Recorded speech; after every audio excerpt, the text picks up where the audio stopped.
Assalamualaikum warahmatullahi wabarakatuh.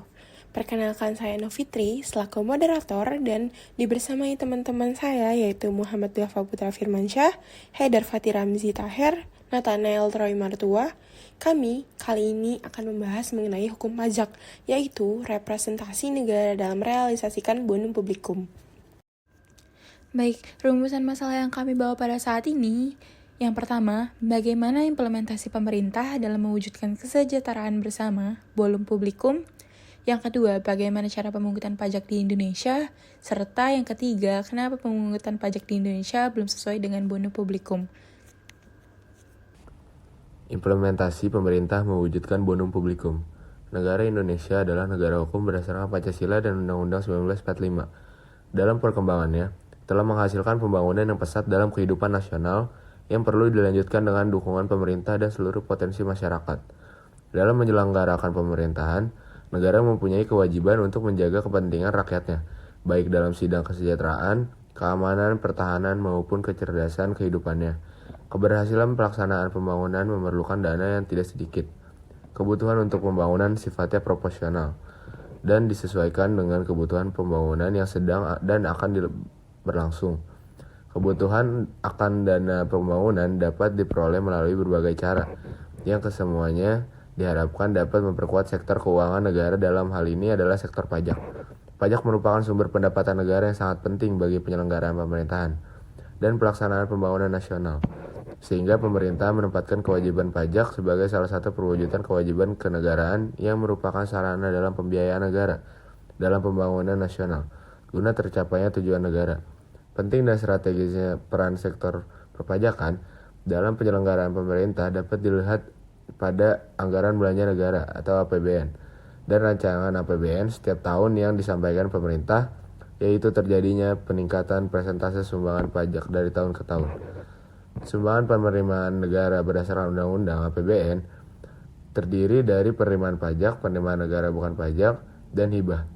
Kebijakan pemerintah di bidang pendapatan negara dan hibah diarahkan untuk mendukung kebijakan fiskal yang berkesinambungan melalui upaya optimalisasi pendapatan negara dan hibah, khususnya penerimaan dalam negeri.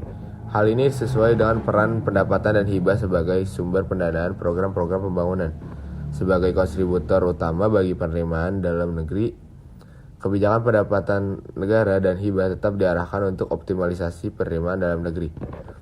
Di bidang perpajakan, selain melakukan kebijakan yang bersifat reguler seperti reformasi di bidang administrasi, peraturan perundang-undangan, dan pengawasan serta penggalian potensi, antara lain dilakukan melalui peningkatan efisiensi pemeriksaan dan penagihan pajak.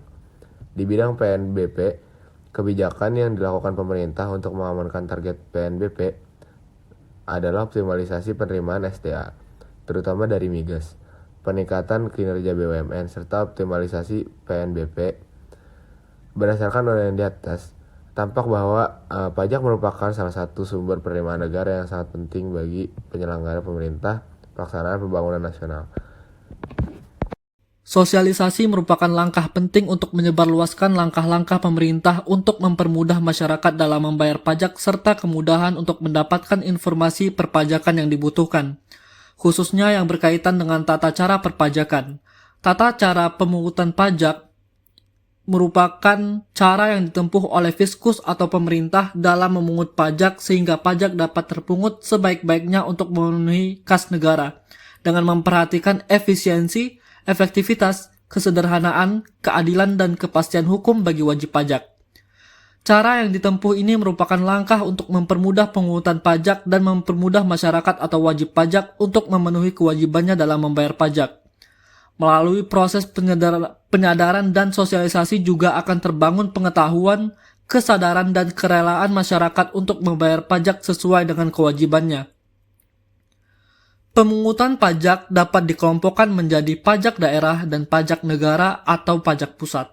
Pengelompokan ini berdasarkan lembaga yang berwenang dalam memungut pajak. Pajak negara adalah pajak yang dipungut dan dikelola oleh pemerintah pusat melalui Direktorat Jenderal Pajak, seperti diantaranya ialah pajak penghasilan dan pajak pertambahan nilai. Sedangkan pajak daerah adalah pajak yang dipungut dan dikelola oleh pemerintah daerah baik di tingkat provinsi maupun di tingkat kabupaten atau kota, melalui dinas pendapatan daerah seperti pajak hotel dan restoran dan lain-lain sebagainya. Pemungutan pajak di Indonesia belum sesuai dengan bonum publikum. Pajak dari perspektif hukum menurut Sumitro, hukum pajak adalah suatu perikatan yang timbul karena adanya undang-undang yang menyebabkan timbulnya kewajiban warga negara untuk menyetorkan sejumlah penghasilan tertentu kepada negara. Negara mempunyai kekuatan memaksa dan uang pajak tersebut harus digunakan untuk penyelenggaraan pemerintahan. Dari pendekatan hukum ini, menurut Adrian Stedi, memperlihatkan bahwa pajak yang dipungut harus berdasarkan undang-undang sehingga menjamin adanya kepastian hukum, baik bagi fiskus sebagai pengumpul pajak maupun wajib pajak sebagai pembayar pajak. Ternyata, dari berbagai upaya yang dilakukan oleh pemerintah untuk meningkatkan pendapatan negara di bidang perpajakan, termasuk perbaikan undang-undang mengenai ketentuan umum dan tata cara perpajakan, rupanya belum mampu menyelesaikan segala persoalan yang ada. Bahkan kepercayaan yang diberikan oleh undang-undang kepada wajib pajak melalui sistem self-assessment belum mampu meningkatkan partisipasi atau kesadaran wajib pajak untuk melunasi pajaknya.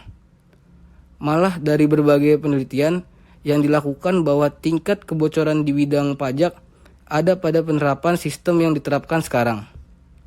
Hal ini diakibatkan dari tingkat kesadaran hukum di Indonesia masih rendah. Wajib pajak akan terus berusaha mencari celah, membayarkan pajak dalam sejumlah yang sekecil-kecilnya, dan menghindari pembayaran pajak yang besar. Pemungutan pajak harus efisien, biaya-biaya yang dikeluarkan dalam rangka pemungutan pajak harus diperhitungkan. Jangan sampai pajak yang diterima lebih rendah dari biaya pengurusan pajak. Oleh karena itu, sistem pemungutan pajak harus sederhana dan mudah untuk dilaksanakan.